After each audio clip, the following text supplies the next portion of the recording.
Okay, so again, recall that we've defined the notion of matrix, of matrices, right? That should be, what is that?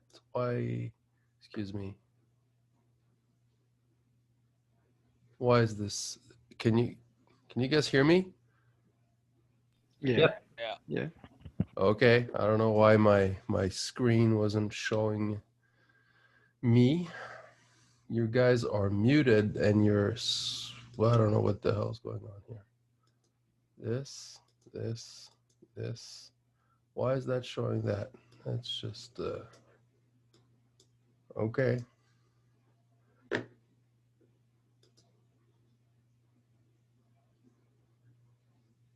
If I try that.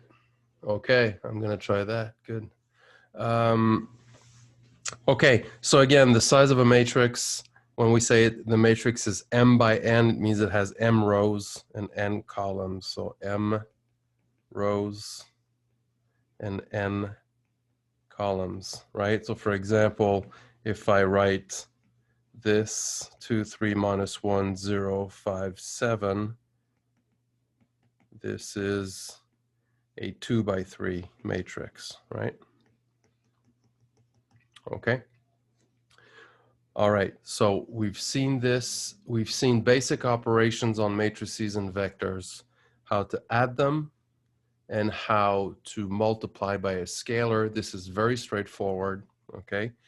And the last operation we saw is the product of matrices. And this is a bit trickier because it just looks very strange, okay? So let me go over that again, okay? So the matrix product, and I explained where it came from. I mean, I didn't explain where it came from. I outlined where it came from. So it doesn't look natural algebraically. If you just look at it for the first time, you go like, where does this come from? Okay, but if you see it interpreted geometrically, it makes perfect sense. Okay, so that's where it comes from. Okay, so here are the ingredients for multiplying matrices. Okay, so I'm just going to do what you saw in the slides, and I'll go back to the slides. Okay, after. So I have a matrix A of size, let's say M by P. I have a matrix B of size P by N. Then the product,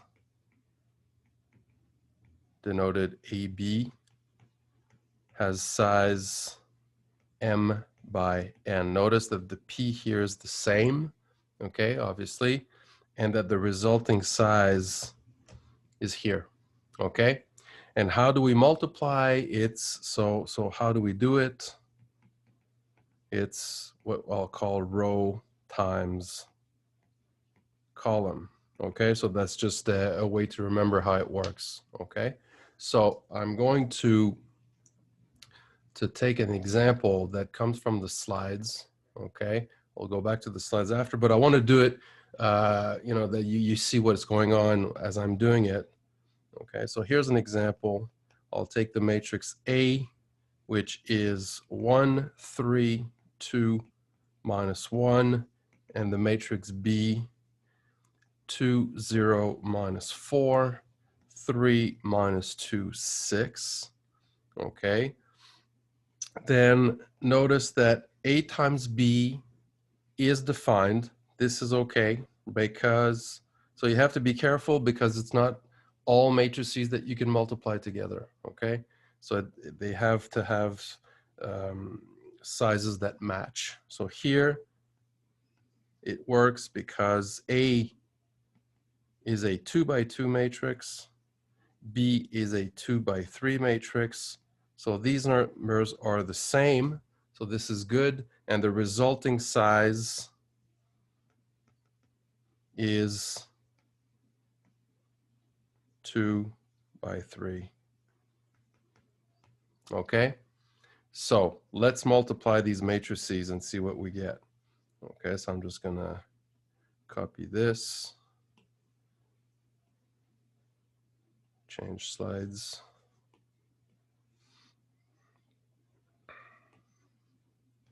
Okay, so how do I get the entries of A times B? So AB is a 2 by 3 matrix. So I have to figure out what the entries are, like that. Okay, so let's start with this guy here. This is entry row 1, column 1. Okay, so it means that I'm going to take, so you take row 1 of A times column 1 of B, and I'll put quotes like that, right? So that's what you do. So how does that work? So row 1 of A is 1, 3. That's the first row of A. The first column of B is 2, 3, like that. And how do you multiply a row times a column? They need to have the same number of entries. That's why we have this requirement. The P in the size of the matrices is the same, right? So then the entry we're looking for is 1 times 2 plus 3 times 3, okay? Which in this case is 11, okay? So this is how you multiply the matrices, okay? So that's the first entry, okay? So then I can go and erase this, sorry, this is, so this will be 11, okay? Let's say now that I want, let's change the colors. So let's say I want this entry here, right? This is row 2, column 3, okay? So I'm gonna take row 2 of A, which is 2 minus 1, times column 3 of B, which is minus 4, 6. I'll put quotes like that, okay? And so what is that? How do I multiply this? I multiply corresponding entries and add everything up. So this is 2 times minus 4 plus minus 1 times 6. That's minus 14. Okay, so this is minus 14. Okay, so you have to do this for every entry. If you want the whole matrix A times B, then you have to do row times column 6 times, right? So that's how it's going to work. Any questions up to this point? Does that make sense? Can you guys see this? Yes, you can. All right. Okay, so I'm going to go back to the slides. Okay. Let's go here. All right. So this is the example we were looking at. Okay. So here in the, I've computed in the slides the entry at row 1, column 3, right? So it's exactly the same computation again. So the row 1 of A is 1, 3. Column 3 is minus 4, 6. So I did 1 and 3 here, minus 4, 6 here, and I get 14. Okay. So here's the full computation of A times B. Okay, so you have to do row times column, row times column, row times column. You get it 6 times and you get the product. Okay, now notice, let me go back a slide. So this was the start of the example. If you look at A and B, A is 2 by 2, B is 2 by 3. So AB makes sense, but BA does not make any sense. You cannot multiply B times A. Okay, so you have to be careful with that again. So it's possible that you can multiply matrices in one direction, but not in the other. Okay, that's a possibility. Here's another example. Okay, I've got matrices C and D. Okay, C is a 2 by 2 matrix, D is a 2 by 2 matrix. So it turns out that you can multiply C times D, and you can also multiply D times C, and both matrices will be 2 by 2. Okay, if you write it out, 2 by 2 times a 2 by 2, then the middle twos are the same, and the outside twos, well, that's your size. Okay, but it turns out that if you multiply them, even though both products in either direction are defined, they are not the same. So if you compute C times D, you will get the matrix 1, 5, 3, 11. But if you do D times C, you will get something completely different, which is 4, 6, 6, 8. Okay, Sir, so, yep. what do you mean by defined? Okay, so if the sizes don't match, the product is not defined. The definition does not apply. There is no such thing as multiplying two matrices if the sizes don't have the requirements. Oh, okay. Thank Okay, right. Okay, so okay, but even though both here are defined, the matrices might not be equal. Okay, here's another one. This is an interesting one. So I've got the matrix A, which is 1, 2, 0. It's a vector, right? It's what we call a row vector. B is a column vector, but it's still a matrix, right? So can we multiply these matrices? Maybe, maybe not. Let's see what the sizes are. A is 1 by 3. B is 3 by 1. Yes, okay. So it works. So A is a 1 by 3. B is a 3 by 1. So AB is a 1 by 1. Right? So that's easy, right? You just one row times one column, and you just go through 1 times minus 1, 2 times 0, 0 times 3, add everything up, you get just the 1 by 1 matrix with one entry minus 1. What about BA? B is 1 by 3, A is 3, is 1 by 3. Let me restart that. So B is 3 by 1, A is 1 by 3. So the middle values are 1, so they're the same, so you can multiply them. And the outside values are both 3, so it turns out that B times A is a 3 by 3 matrix. Okay, so how does this work out? Okay, so let's say I want to know what the entry over here is. That's row 2, column 2. So row 2 times column 2. Right? So you see that you have to do 9 different products, row times column, row, column, row, column. You do it 9 times to get the 9 entries here. But if you do it in the other direction, in this direction, it's a single value. Okay? So this is a good example to look at to see if you've understood the conventions about rows and columns and direction and product. Okay? All right. So, okay, so we've seen how to add vectors of the same dimensions, how to multiply them by a scalar. We've seen how to do the same with matrices, and we've also seen the product of matrices.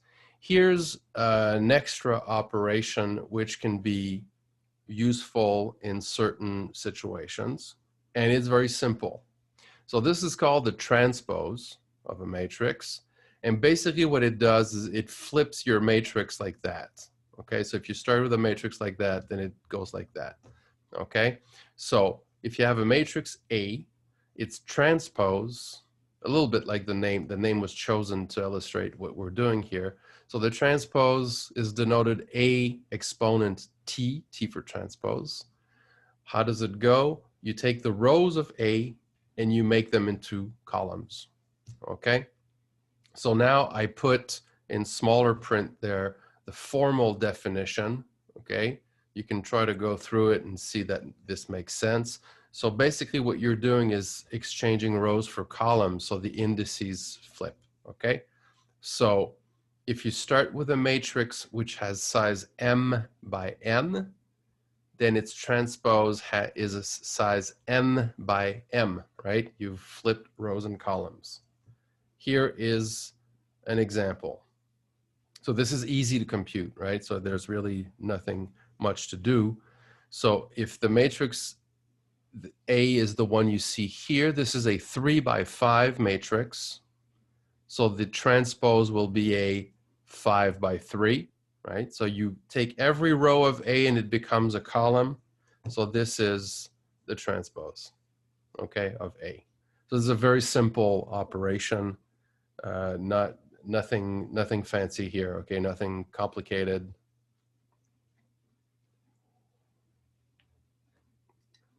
All right, so let's move on.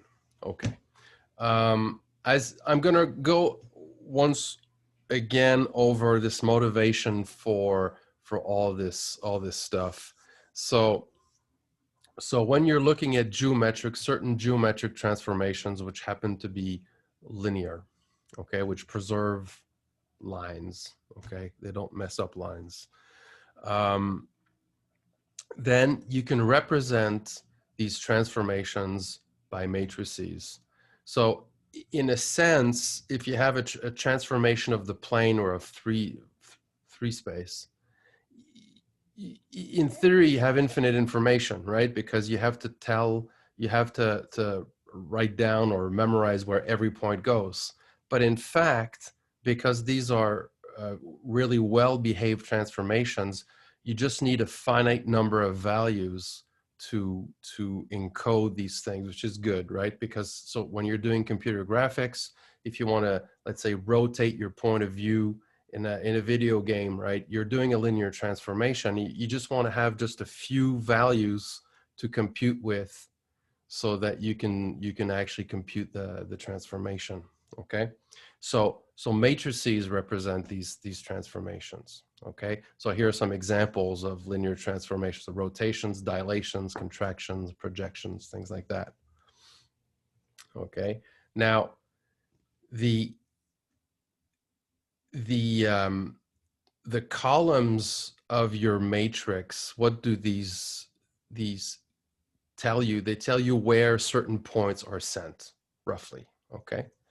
And so, for example, if you take the matrix 2 by 2 matrix, okay, with first row 0, -1, second row 1, 0, this is it represents in the plane a rotation of 90 degrees, okay? We'll see that later. But this is one of the main reasons why we're interested in matrices, okay? The product corresponds to doing transformations one after another. That's where it comes from. I had mentioned that last time. It's been a while, but that's where it comes from. Okay, so geometrically, this makes perfect sense. So if I do a transformation and then I do a second transformation, the result of this is a new transformation.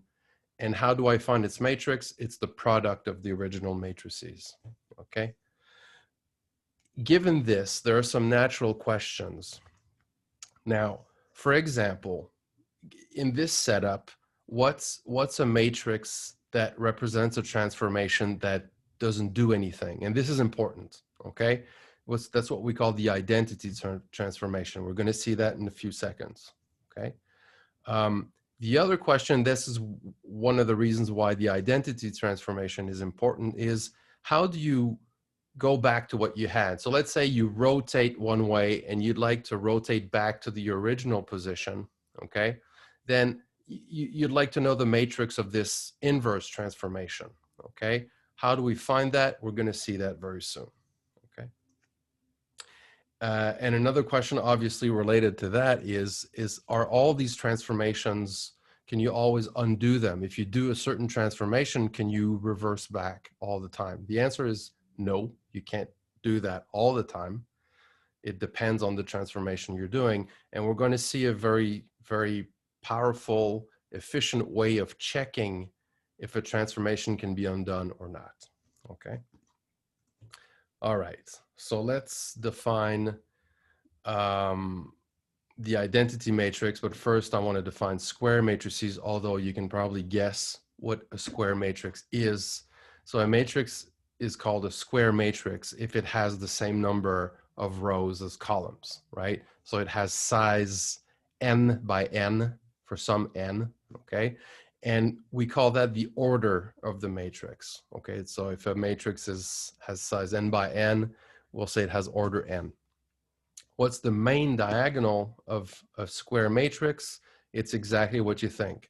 It's the entries A11, A22, A33. So the entry at row 1, column 1, row 2, column 2, row 3, column 3, and so on. Okay, so that's the main diagonal. Okay, so what is the identity matrix of order n? So there's one for each size. Okay, so this is the matrix which has zeros everywhere except ones on the main diagonal. Okay, you might have thought, oh, maybe the identity matrix will be ones everywhere. But if you start multiplying matrices, you'll see this is not going to do what we want it to do. Okay, so this is the guy. This is the identity matrix we're interested in. This is a very important matrix. So zeros everywhere except one on the main diagonal. Okay, so what's the fundamental property of the identity matrix? It behaves like the number 1 for real numbers. So if you multiply a real number times 1, what does it do? Nothing, right? You get back your real number, the one you had. Okay, so this is the same thing for the identity matrix. Basically, that's its fundamental property. So if you take a square matrix of order n, let's say it's called A, if you multiply A times the identity of order n in any direction, you will get back the matrix A. I'm not going to prove this. What I'm going to do is I'm going to just show you an example and try to make you understand why this actually works, okay? So take a look at this example here. So on the left, you have a matrix, 3 by 3 matrix, and right next to it, multiplied, is the identity matrix. So how do we multiply? We take a row, we multiply by, and I can't do a column with this, but let's say the first column, okay? So if you do the first row times the first column, what will happen? The zeros will kill everything except your starting entry here, right? So this will be multiplied by 1, and everything else will be 0. So this will just repeat that first entry you had, right? Now, let's say I do this row times the second column. Now, the zeros will kill every entry except the second one. So basically, the second column here will just pick out the second entry of my row. Same thing for the last column. When I multiply 201 times 001 here, then that 1 will go and pick out that last entry, so it just places it here, right? So I did this for the first row, but it's exactly the same thing for any other row. So you see that, hopefully, so if you think about this just a few minutes, if I haven't convinced you now, what you do is you take a piece of paper and a pencil, and you take your favorite 3 by 3 matrix, let's say, and you multiply out by the identity, and you see what's going to happen is that the shape of this matrix makes it so that when you multiply row times column, the 1 goes and picks out the right entry just to repeat it. And so when you multiply, you just get back the original matrix. Okay? So I know there's a lot of numbers flying around, but again, if you sit down with a piece of paper and a pen, you try it by yourself, you should be able to convince yourself that this is always going to happen. Okay? All right. So this is the identity matrix. That's what it does. Okay. Yeah. Lots of stuff. Okay. Square matrices. Okay, if I have a matrix of order n, it's n by n, so I can multiply it by a matrix which is also n by n, and the resulting matrix will also be n by n. So if you multiply two matrices which are n by n, you multiply them together, it always works, it's always defined, and the resulting matrix will also be n by n. okay?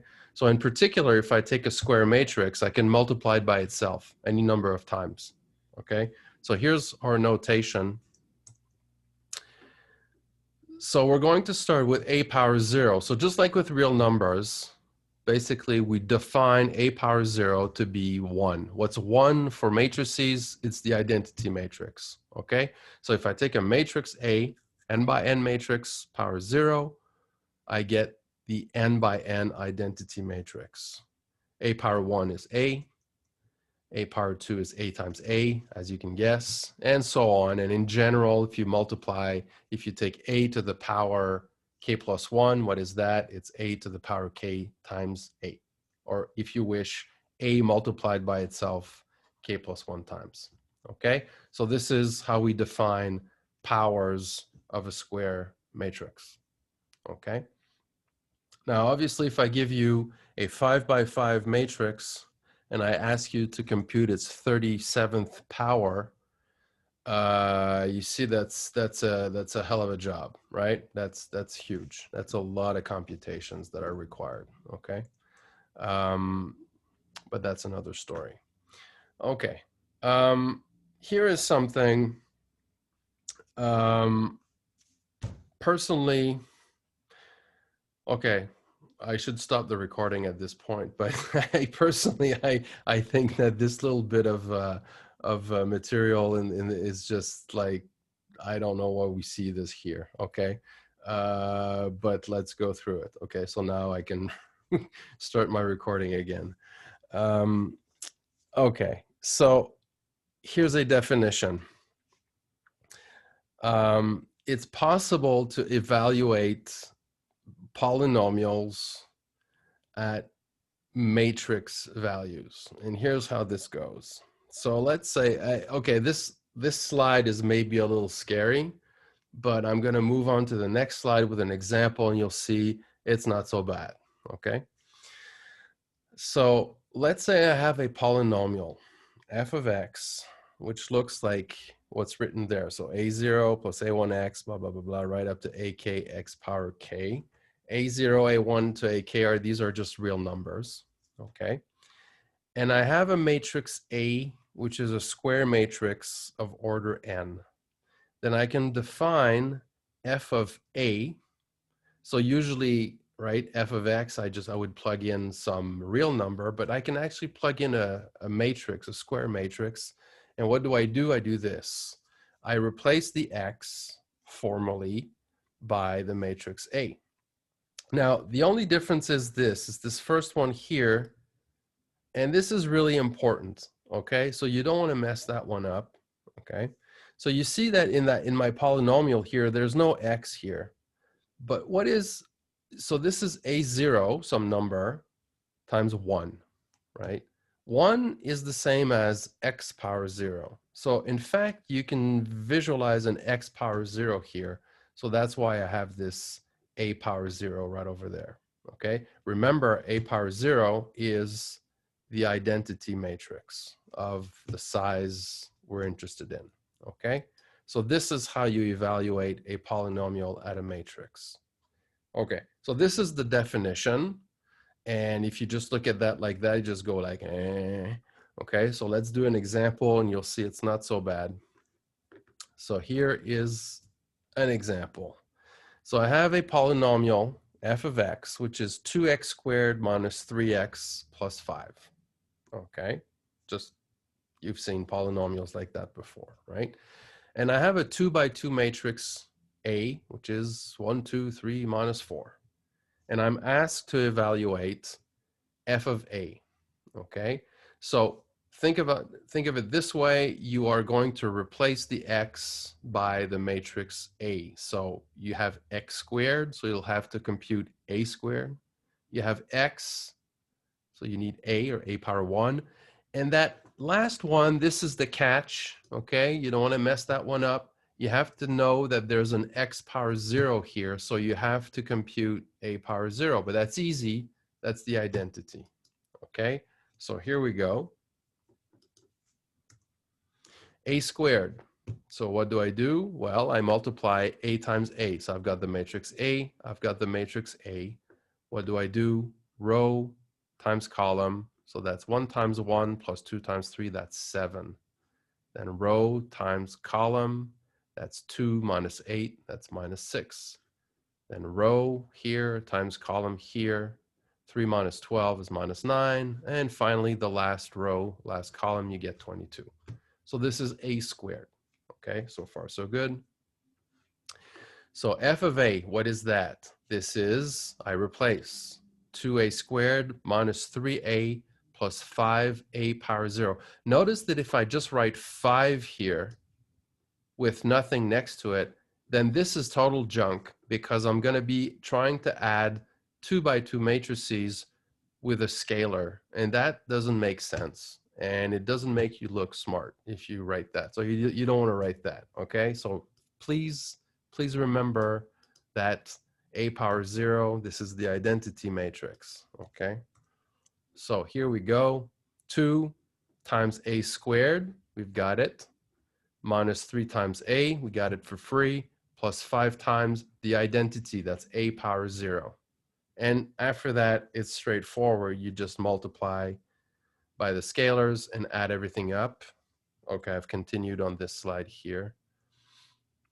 So here I've multiplied the matrices a squared, a power 1, and a power 0 by the scalars that appear. And I get as my answer the 2 by 2 matrix, 16 minus 18 minus 27, 61. Okay, so this is that polynomial we had evaluated at that particular 2 by 2 matrix. Okay, so that's it. Okay, that's all you need to know about this, is how you do it. Just don't mess it up. Okay, all right, next topic. So I said that one of the motivations behind this is that when we have these transformations of space or the plane, we want to know if we can reverse them. And a very useful tool, it's actually it's a magic tool. It's called the determinant. Okay. We're going to get there in a few minutes, but this notion of having transformations that are reversible for matrices, they're called invertible matrices. Okay, we'll see the connection to the determinant in just a few minutes. So let's start by defining what it means for a matrix to be invertible. Okay, so real numbers, right? When you're doing algebra, you're canceling out in an equation to find, let's say, some unknown x, you've learned that you can just divide by, let's say, 2x equals to 5, then x is equal to 5 halves. You're dividing by 2 both sides of the equation, right? Where does this come from? It comes from the fact that 2 times 1/2 is 1, right? So you're actually multiplying by 1/2 on both sides, and using the fact that 1 times anything is that anything that you have. That's really what's happening, okay? Now, this is for real numbers, which are 1 by 1 matrices. The same thing happens for any size of matrices, whether it's 1, order 1, 2, 3, whatever, okay? Now, remember that you can't divide by, we always say, well, you can't divide by 0, which basically what we're saying is that all real numbers have an inverse except 0. 0 does not have an inverse, okay? So here is our definition of invertibility or inverse. A square matrix A is invertible if you can cancel it out, if you can multiply it by some other matrix so that they cancel each other out, you get the 1, which is, for matrices, the identity matrix. So A is invertible if there's a matrix B such that A times B is B times A is the identity, okay? If there's a matrix B that does this, when you multiply by A, you cancel it out, then we call this matrix I should say an inverse of A, because there are places in math which are a bit more complicated where you might have more than one inverse, but that's another story. Okay. But fortunately for us, for matrices here, then if there's an inverse, there is only one, okay? Just like real numbers. So for 2, it's 1/2. For 3, it's 1/3. For -5, it's -1/5, and so on. There's only one way of multiplying a real number to get 1, okay? So I'd like to show you why this is true, okay? So this is something I didn't mention earlier because I'm trying to make this as less heavy as possible. But the product of matrices is associative. In other words, if I multiply matrices one after another, I can bracket this thing any way I want, and I'm going to get the same result. So this is the only fact that I haven't mentioned yet, and you can just believe me, just trust me. So let's start on the left-hand side here. So what do I want to do? I want to show that if A has an inverse B and an inverse C, then it turns out that B is equal to C, okay? So I just want to do some elementary matrix algebra here, okay? So I start with B, and my hypothesis is that it's an inverse of A. I'm going to use that in just a sec, okay? So of course, B is the same as B times the identity, right? That's the property of the identity. If I multiply any matrix by the identity, I just get that matrix back. So B is the same as B times the identity, okay? Now, A and C is an inverse of A. So the identity which is here, try again. Yes, the identity which is here is the same as A times C. They cancel each other out, right? So basically what I do is I say, okay, I have B. It's the same as B times the identity. This is true for any B. And then I replace the identity by A times C, right? Because A and C cancel each other out, okay?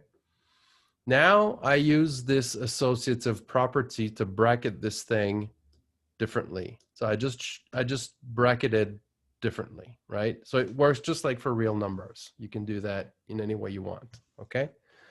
Now B times A, B is an inverse of A, so these cancel out. So you get the identity times C. So BA is the identity, okay? And finally, identity times C, this is C, okay? So all these equalities are justified, and I started with B and I ended up with C, so they must be equal. This is the hardest line that you'll see in this course, I think. Okay, so if you just stared at your screen for a few minutes there and you went like, what the is going on? Okay, it's not so bad. Okay, I'm sure you can go through this again by yourselves if you want. I hope you do. And convince yourself that this makes sense. Okay, so what we just did here is prove that if you have a matrix A and it has an inverse, then it has just one inverse, okay? All right, yes. Math is hard. Okay, notation. So if A has an inverse, we write it as A to the power -1. That's the standard notation for, don't write 1 over A. Please never do that, ever. Slap on the wrist, okay? Never write that. Not with matrices. It makes no sense. Okay, now it's a fact that not all non-zero square matrices have an inverse. It's not real numbers or 1-by-1 matrices. They are very special in that sense that only 0 has no inverse. All the other ones do. But if you go to order 2 or more, then there's a whole bunch of matrices that don't have an inverse, but they're not 0 matrices. Okay, so here is an example. This matrix is not invertible. It has no inverse, okay? I'm going to show you a little later why this is the case. But if you really are like, you like math, you have some extra time, you should try to do this by yourself. You should try to see why this matrix has no inverse. And if you can do that, well done. Very good. Okay, so if you can actually take a piece of paper and a pen and convince yourself that this matrix has no inverse, this is great. So just look at the definition of invertible matrix and see that this matrix cannot have an inverse. Okay, that's a tough exercise. Okay, but if you like math, if you have a little extra time, I encourage you to try this one. Okay. All right. Here's another example. So the matrix A that's here is 2, 5, 1, 3. Then I claim that it has an inverse and it is the matrix 3 minus 5 minus 1, 2. Okay. Now, if I ask you to find the inverse, that's one thing. But if I give you a matrix and I tell you that's the inverse, at this point, you should be able to check. So how do you check that? Well, you should multiply the matrix and the matrix I tell you is the inverse. And if you multiply them, what are you supposed to get? You're supposed to get the identity, okay? So this is the computation I've done here. And you should do it in both directions. Although I'll tell you a little secret, if it works in one direction, it'll work in the other one too. Although this is not obvious at all, okay? So if I multiply these two matrices here, you see 2 times 3 is 6, minus 5 is 1. Then 2 times minus 5 plus 5 times 2 is 0. Why did you do that? 1 times 3 plus 3 times minus 1 is 0. And then 1 times minus 5 plus 2 times 3 is 1. So I do get the identity. If you do it in the other direction, you will also get the identity. It's like if you look at this from just a arithmetic point of view, the fact that if two matrices, when you multiply them in one direction, give you the identity, that it also works in the other direction is like super not obvious why this is true. It is really not clear why this has to be, but it is true. Okay. All right. So that particular matrix has an inverse. There it is. Looks like magic. Where does that come from? Not clear. The first matrix I put on the example does not have an inverse. So we'd like to see why some matrices have an inverse, some don't. Okay, and this is what I was saying just a few seconds ago. That this is not obvious, but it's really useful. If you have two matrices A and B of order n, if they multiply in one direction to give you the identity, then they also multiply in the other direction to give you the identity, okay? So it means that if you want to check that a matrix is the inverse of another, all you have to do is one product, not both sides. You don't really have to do that, okay? Yeah, here's an example where it's of 3 by 3 matrices. So that's a lot of row times columns to do, right? So it turns out that if you verify this product, you get the identity. Then if you flip the two matrices, then the product will also be the identity. It has to be. You don't have to check it. Okay.